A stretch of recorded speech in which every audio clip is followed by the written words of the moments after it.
नमस्कार दोस्तों, मैं मंजू वर्मा स्वागत करती हूँ मंजू लोकगीत 123 पे। आइए प्यारा सा सोहर का उठान गीत दोस्तों, बहुत ही चुटकुला गीत है, आप लोग सुने और अच्छा लगे तो चैनल को लाइक शेयर सब्सक्राइब करना मत भूलिएगा और कमेंट में बताएं ये गीत कैसा लगे दोस्तों। तो मंजू लोकगीत 123 पे एक बार जरूर जाइएगा दोस्तों। नमस्कार दोस्तों, मैं नीलम लोकगीत 123 है। मेरे चैनल का नाम नीलम लोकगीत 123 है। एक बार, बस एक बार आइएगा बार बार आइएगा। तो आइए सुनते हैं बहुत ही प्यारा सोहर का उठान गीत धमाकेदार।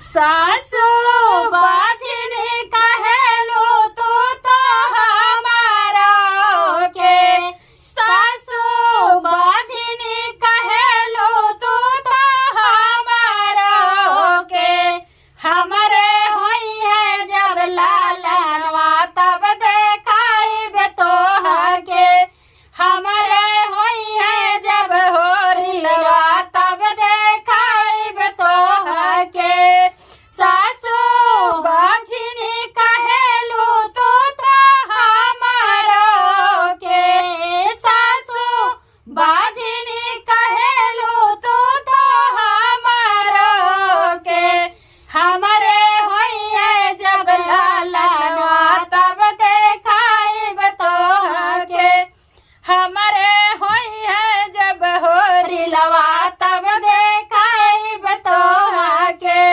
अपने मम्मी के बुलाइबे हम तो अपने आंगने, अपने मम्मी के बुला